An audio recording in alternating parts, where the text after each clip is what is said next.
If you have clicked on this video, then I hope one thing might be coming in your mind, like how to crack MSc Nursing exam of any central government institute.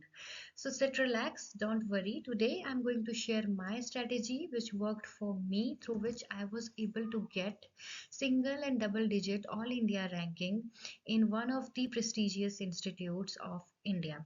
So first of all, I just wanted to welcome you all on the platform of Nursing Success Academy. I hope you all are happy, healthy, and doing well in your lives.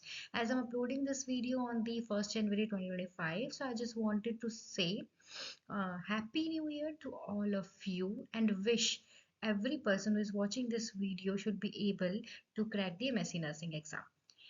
Before jumping into the video, I just wanted to highly recommend you guys to go and watch my previous video in which I have talked in detail regarding the things related to MSc nursing, like eligibility criteria, registration process, how to fill application form, when to expect the application form, and regarding the examination center, tuition fees, stipend, and many things. So before starting your preparation, you should be aware about these things. So without any further ado, let's begin with the today's video.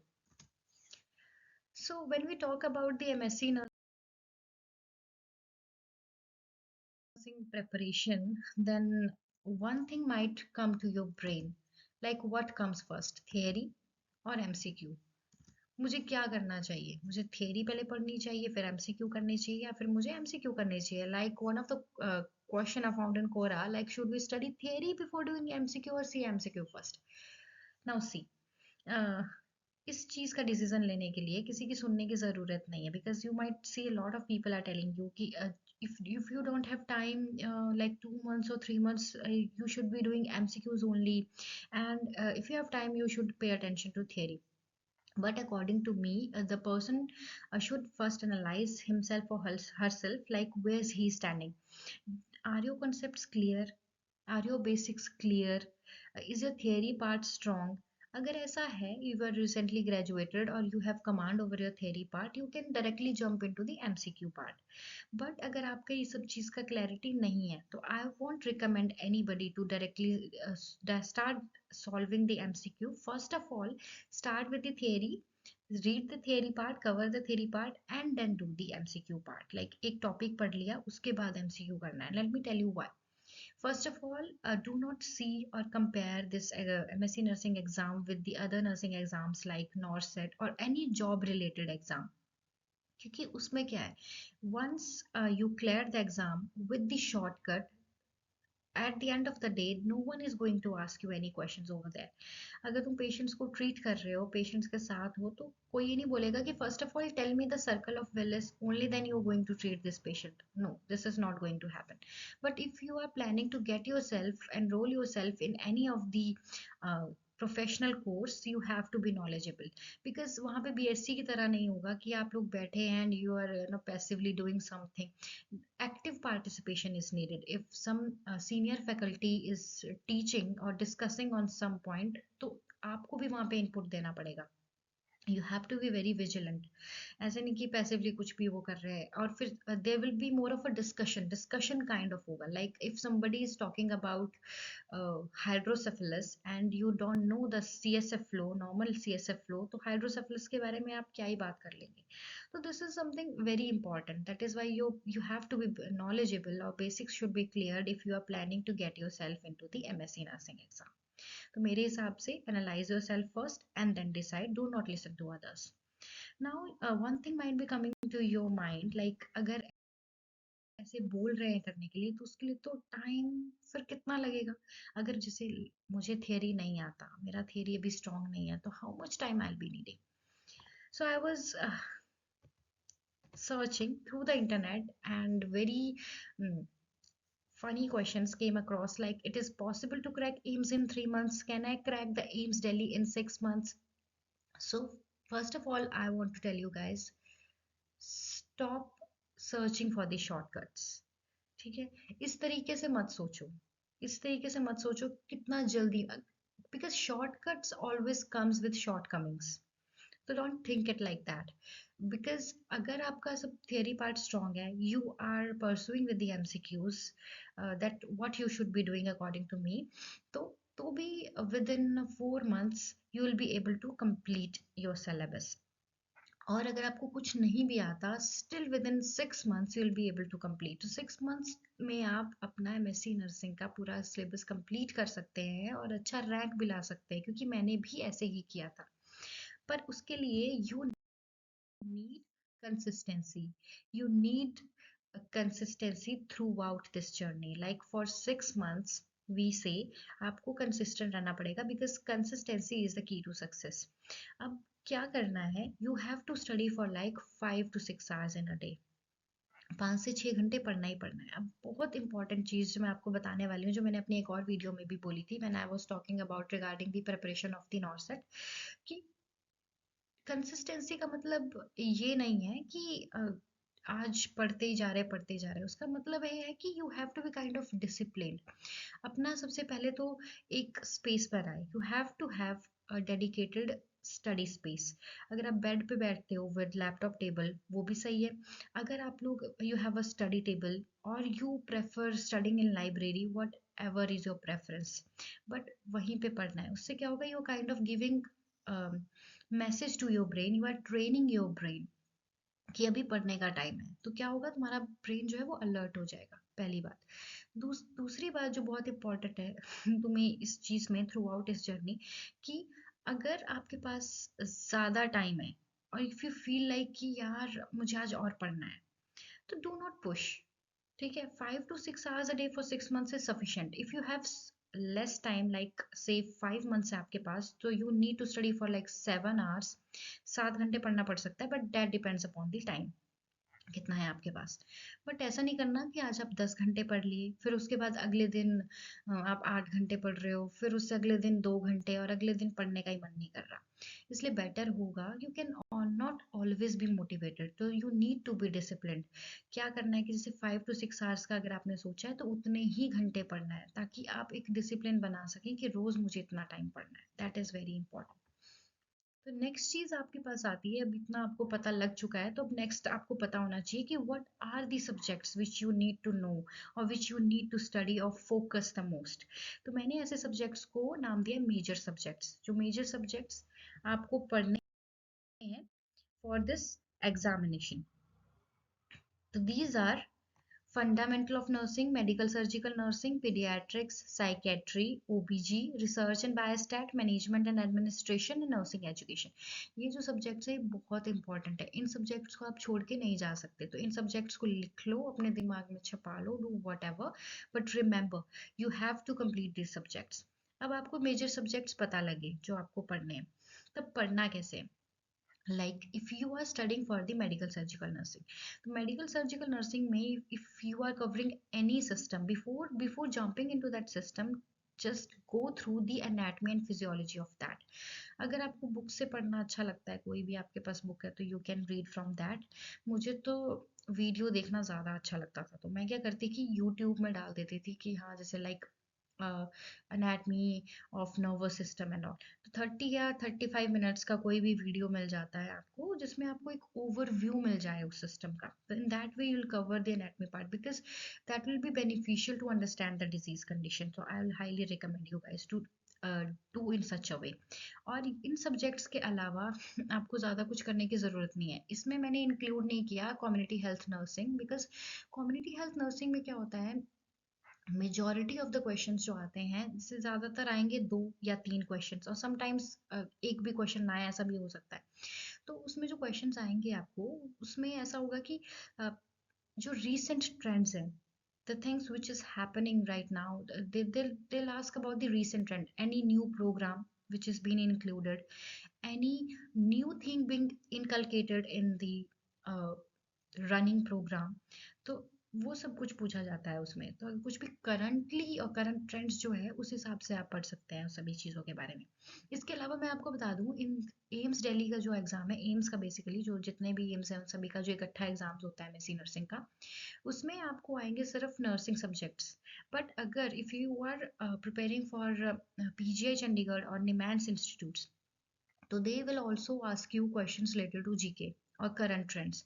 Like जब मैंने exam दिया था इन 2022, तो तब वहाँ पे उस time पे there was a big news regarding United States Security Council, like India जो है, इंडिया जो है वो उसका पार्ट है कि नहीं है, उस बारे में काफ़ी चीज़ें चली, तो वही क्वेश्चन निमांस में मेरे से पूछा गया था। और अगर पीजीआई की बात करूँ तो सिंपल से क्वेश्चन पूछे जाते हैं जिनका तुम्हें ऑलरेडी आंसर पता होगा, लाइक रेयर व्यू मिरर जो है कार का वो क्या होता है। तो ऑप्शंस आई थी कॉन्वेक्स, कॉनकेव, कॉनकेव, कॉन्वेक्स। तो ऐसे सिंपल सिंपल क्वेश्चंस आते हैं। तो मगर ये याद रखना कि लाइक 5 to 6 क्वेश्चंस जो होंगे वो जीके के भी आएंगे आपको, if you are appearing in the NIMHANS और PGI Chandigarh MSc nursing exam. But if you are preparing for the AIIMS तो उसमें तो नर्सिंग रिलेटेड ही आएंगे सब्जेक्ट्स, ये अच्छी बात है। बट जो लेवल होता है, अगर मैं बोलूँ कि हार्ड अगर देखें तो सबसे ज़्यादा हार्ड जो मेरे टाइम पे था, मुझे जो फील हुआ वो एम्स का एग्ज़ाम था। और जो पीजीआई चंडीगढ़ निमांस थे, दे वर comparatively we can say easier as compared to the AIMS exam. Plus one thing you need to understand is if you're appearing for the NIMANS exam, तो उसमें psychiatry का अलग से एग्जाम होगा और न्यूरोसाइंस का अलग से एग्जाम होगा। तो you need to focus on these subjects क्योंकि आप उस स्पेशलिटी में जा रहे हो बेसिकली। तो उस स्पेशलिटी का ज़्यादा क्वेश्चन पूछेंगे। Like if you are appearing in psychiatry exams, you want to do MSc nursing in psychiatry from NIMHANS, तो उसमें साइकेट्री के ज़्यादा क्वेश्चंस आएंगे एग्जाम में। बस दैट्स ऑल। इसके सब्जेक्ट्स अगर आपको पता लगे तो सब्जेक्ट्स के बाद जो चीज़ आपको पता होनी चाहिए वो है हाई इल टॉपिक्स और इम्पॉर्टेंट टॉपिक्स। लाइक ये मेजर सब्जेक्ट्स हैं, ये मुझे कवर करना है, तो सब्जेक्ट्स में भी क्या पढ़ना है, because there is a thing called must know area. तो मस्ट नो एरिया को आपने फोकस करना है। अगर देखो, we are not here to become encyclopedia, ठीक है, हमें क्या करना है, हमें एग्जाम क्लियर करना है, तो उसके लिए we need to be smart, that is called strategy, right. तो स्ट्रैटेजी बनाने के लिए हमें पहले टॉपिक्स लेने हैं, मेजर टॉपिक्स में भी इंपॉर्टेंट पॉइंट्स जो हैं वही पढ़ने हैं जो इंपॉर्टेंट टॉपिक्स हैं। तो I have made a video in which I have talked in detail regarding the important topics और high topics. I will recommend you guys to go and watch. तो उसको क्या करना है, जब आपने टॉपिक्स लिख लिए एक नोटबुक पे, जितने भी हाई इल टॉपिक्स हैं वो सारे लिख लेने हैं, important topics like fundamental of nursing का ये इंपॉर्टेंट टॉपिक्स हैं, इस सब्जेक्ट के ही हैं, सब्जेक्ट के ही हैं। Then what you need to do is you need to make a study time table, a bigger one. Like if you have 5 months 6 months, कितना भी टाइम है, ठीक है, उस टाइम के हिसाब से आपको अ, इस सब्जेक्ट के टॉपिक्स पढ़ने में कितना टाइम लगेगा, इस सब्जेक्ट को कितना टाइम देना है, इस सब्जेक्ट को, ये आपको बिफोर हैंड करना है। अगर maybe it might take 1 to 2 days, ठीक है, 1 to 2 days, even more than that to prepare. I don't think 1-2 दिन से ज़्यादा लगेंगे, 1-2 दिन लग सकते हैं to prepare this time table, but it is very crucial because it will give you insight कि कब तक आपका कंप्लीट होगा, कैसे कैसे प्रिपेयर करना है। और it will help you to be disciplined, क्योंकि आपको पता है अगर आप आज का अगर आपने कंटेंट नहीं पढ़ा तो कल यू विल बी ओवरबर्डन और आपके पास टाइम है नहीं। तो एक ओवरव्यू बनाना बहुत ज़रूरी है। तो it will highly recommend you guys to just write down the major subjects and the high ill topics under that and make a timetable accordingly. चलो ये सब बातें तो हो गई। अब यू माइट बी वंडरिंग कि ठीक है कैसे पढ़ना है, क्या है सब्जेक्ट को, ये तो पता लग गया, but from where to study, कहाँ से पढूं, कैसे पढूं, है ना। This is very important question to address. So let me share my thing with you कि मेरे हिसाब से, मेरे एक्सपीरियंस के हिसाब से आपको क्या करना चाहिए। फर्स्ट ऑफ ऑल, अगर आपका थियरी पार्ट बिल्कुल भी नहीं है, लाइक आपको थियरी नहीं आता, you haven't touched a book from like 4 to 5 year, last 4 to 5, you might be working as a nursing officer, ठीक है, तो आपने पढ़ाई बिल्कुल नहीं की, बट नाउ यू थिंक कि it's time to do MSc nursing and I need to study right now, और आपके बेसिक्स बिल्कुल भी क्लियर नहीं है, तो you can go for the P R Yadav. P R Yadav में 2 वॉल्यूम्स आते हैं, एक जो फर्स्ट वॉल्यूम में तुम्हारा बिल्कुल थियरी पार्ट को कवर किया होगा, और जो सेकंड वॉल्यूम है इट कंसिस्ट ऑफ एमसीक्यूज। मैंने ये बुक नहीं पढ़ी थी because I have my notes with me.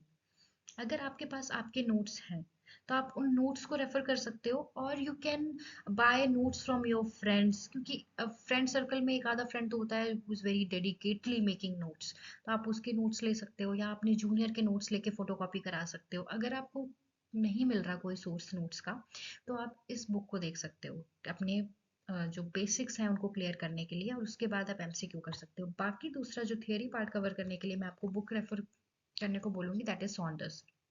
Saunders में काफ़ी अच्छे से दिया हुआ है थियरी पार्ट, आप उसको पढ़ सकते हैं। ठीक है, उसके बाद एमसीक्यू कर सकते हैं।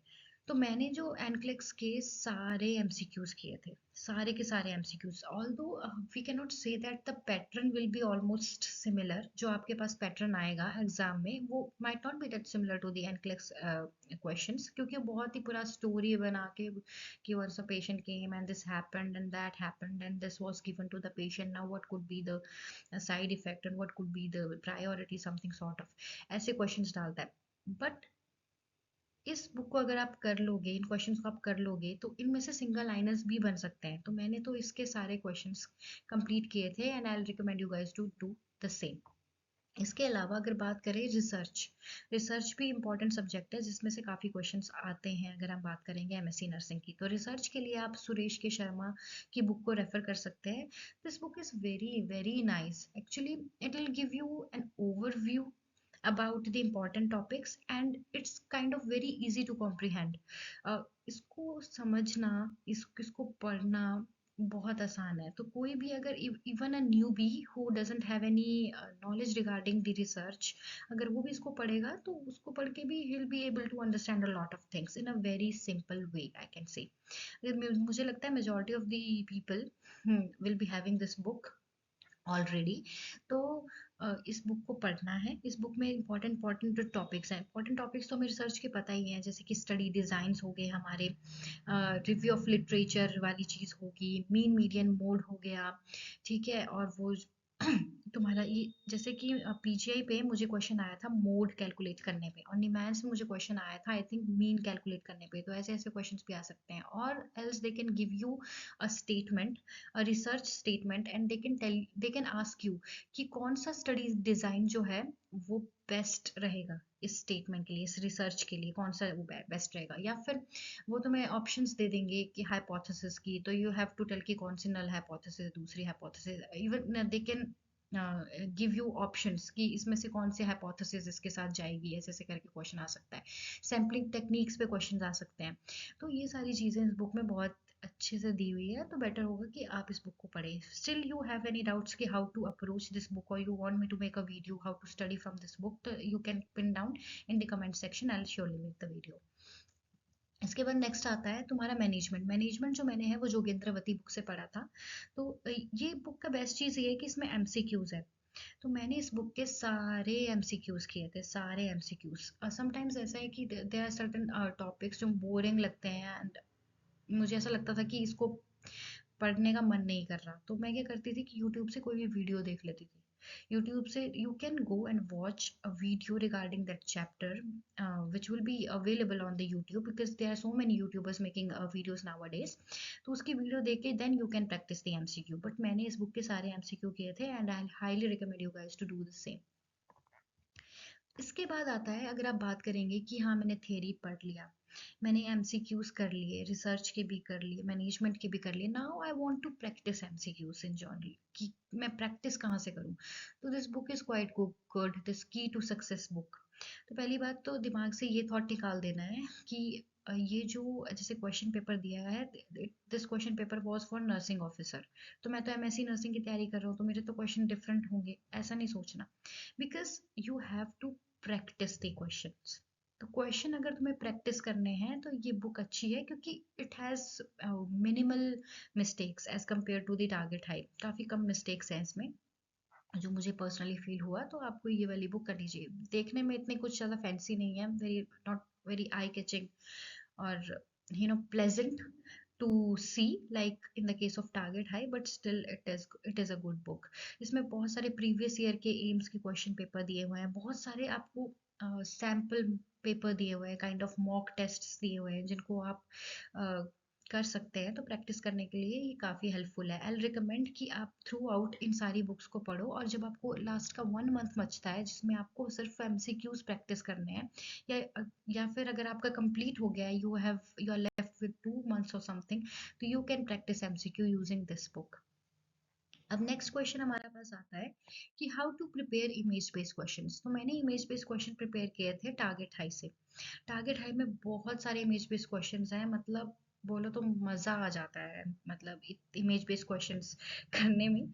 तो I highly recommend you guys to go for the target high book. इसमें क्या करना है, what I used to do was कि 2 घंटे रखने हैं, 2 घंटे हफ्ते में रखने हैं for this target high book. कि वो आप अपने टाइम टेबल जब बनाओगे तो उस टाइम टेबल के हिसाब से आपने 2 आवर्स डेडिकेट करने हैं for the image based questions which you have to cover from the target high. Target high के सारे इमेज बेस्ड क्वेश्चंस आपको कंप्लीट करने ही करने हैं, बाकी नहीं मैंने तो बाकी टारगेट हाई से नहीं किया था, बिकॉज इसके जो क्वेश्चन है they are kind of similar to the key to success, दोनों के सेम सेम जैसे ही एमसीक्यूज हैं। तो अगर आपने उसके एमसीक्यू सारे कर लिए तो आई डोंट थिंक कि इसका भी, मतलब मैंने तो नहीं किए थे। बट इमेज बेस्ड क्वेश्चंस की अगर बात करें तो उसके लिए तो काफ़ी बेनिफिशियल है, काफ़ी सारे इमेज बेस्ड क्वेश्चंस हैं। इसके अलावा भी अगर आपके पास टाइम है and you want to do और solve more image based questions, then always you can search on the YouTube पे बहुत सारी memory based previous year questions जो होंगे, image based questions you can write and search for it, और आपको मिल जाएंगे और आप वैसे सॉल्व कर सकते हो। चलो, अब ये तो होगी सारी बातें कि कैसे प्रिपेयर करना है, कहाँ से पढ़ना है, क्या करना है। But in for last 1 month the mock test are very important. Mock test देने ही देने हैं आपको। तो मॉक टेस्ट के लिए I won't recommend any kind of specific coaching institute की वहीं जाके होगा। आप किसी भी coaching institute which is popular in your area, online और ऑफलाइन, ऑनलाइन आप ले लेना, ऑनलाइन ज़्यादा होता है। ऑनलाइन आप टेस्ट सीरीज ज्वाइन कर सकते हैं और मॉक टेस्ट दे सकते हैं। अब one thing I want to clear कि जो मॉक टेस्ट होते हैं they are not for practicing MCQs. Listen me again, MCQ practice करने के लिए मॉक टेस्ट हम नहीं देते, which is the thinking of the majority of the aspirants कि मॉक टेस्ट तो एमसीक्यू प्रैक्टिस करने के लिए होते हैं। नहीं, मॉक टेस्ट होते हैं तुम्हें एक रियल लाइफ सिनेरियो का आइडिया देने के लिए, to make you habitual with the real examination scenario कि कैसे वहाँ पे एग्जाम होगा, लाइक कैसे एग्जाम्स, कितने क्वेश्चन, कितना टाइम, वो सब कुछ इसमें आता है। अगर मैं आपको एक सजेशन दूंगी, अगर फॉलो करोगे तो काफ़ी बेटर होगा। Like if we see that examination जो हमारा होता है वो होता है 9 AM से 10 AM के बीच में स्टार्ट होता है। जैसे लाइक निमेंस का आई थिंक 9 बजे से स्टार्ट हो गया था, और बाकी अगर मैं बात करूँ एम्स का एग्ज़ाम और पीजीआई का एग्ज़ाम, तो आई थिंक वो भी ऐसे 9-10 बजे स्टार्ट हुए थे। तो you have to do this, solve this mock test at the same time, means you have to mimic the original time of your exam।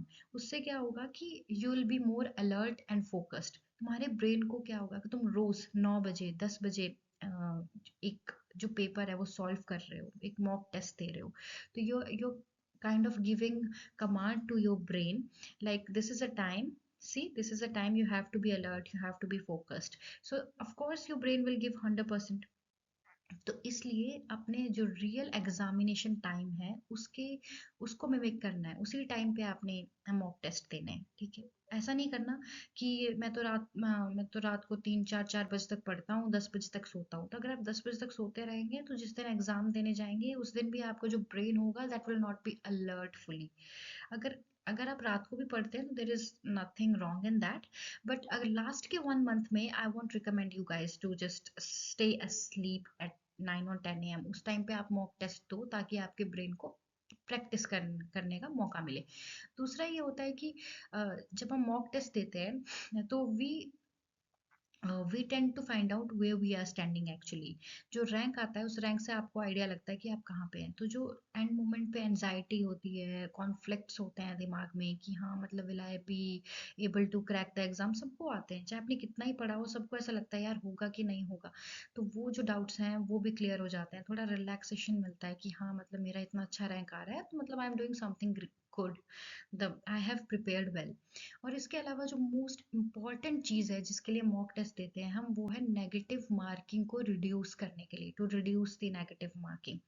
अब जैसे initially when I used to give mock test when I was preparing for this exam, तो मेरे 30 to 35 questions गलत होते थे। But because we as a human are kind of impulsive, हम impulsively questions को attempt करते हैं कि हम सोचते हैं कि यार कर लेते हैं, बट फिर ऐसा होता है कि तुम्हारा जो रैंक है वो नीचे चला जाएगा because of the negative marking.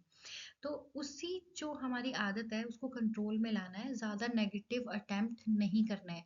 एक बात ध्यान से सुन लो कि if you don't have any idea about that question, there is no need to attempt it.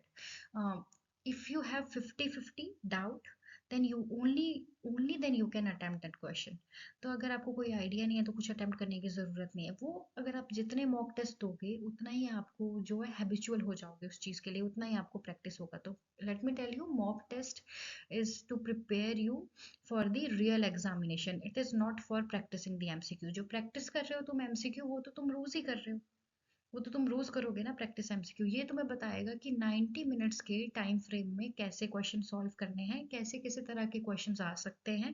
तो giving you a real life scenario, kind of mimicking the reality of the examination. That is why mock tests are very very important, and I highly recommend you all to give the mock tests. Now coming towards certain tips and tricks जो मुझे तो काफ़ी अच्छी लगी थी, मेरे लिए काफ़ी बेनिफिशियल रही थी, and I hope it will be beneficial for you as well.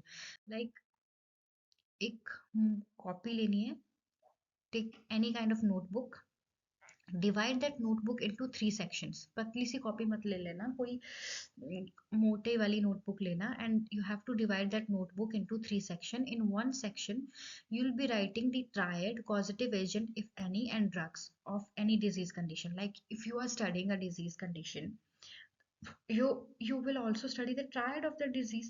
तो उस नोटबुक में उस डिजीज का, जो like I am starting with the medical surgical nursing, subject wise करना। मेडिकल सर्जिकल नर्सिंग में मैं कोई XYZ डिजीज पढ़ रही हूँ, तो what is the triad of that disease, if involvement of any positive agent is there in the disease और not, वो भी करना है। What are the drugs, like in rheumatoid arthritis we learn DMARDs, तो उसी तरीके से ड्रग्स भी वहाँ पे लिख देनी है।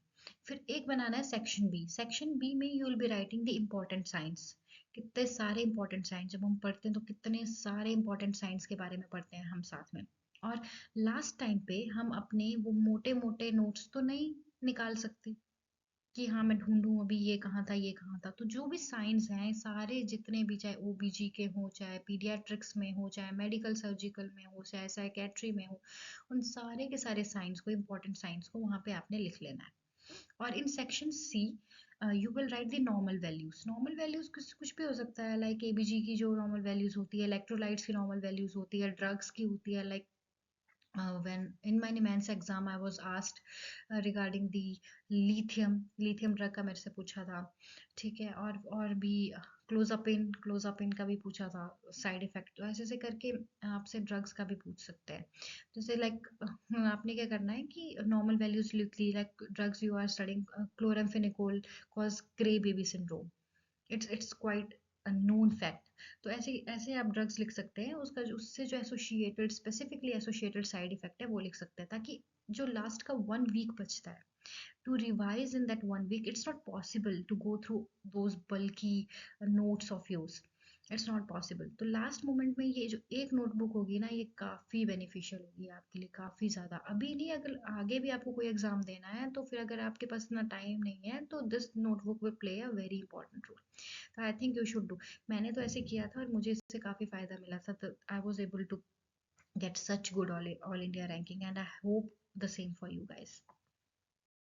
So that's all for today's video. I hope I was able to communicate in a very crystal clear manner, and I want you guys to get benefited from this video. That's all. And I hope you all will be able to clear the exams and do well in your lives.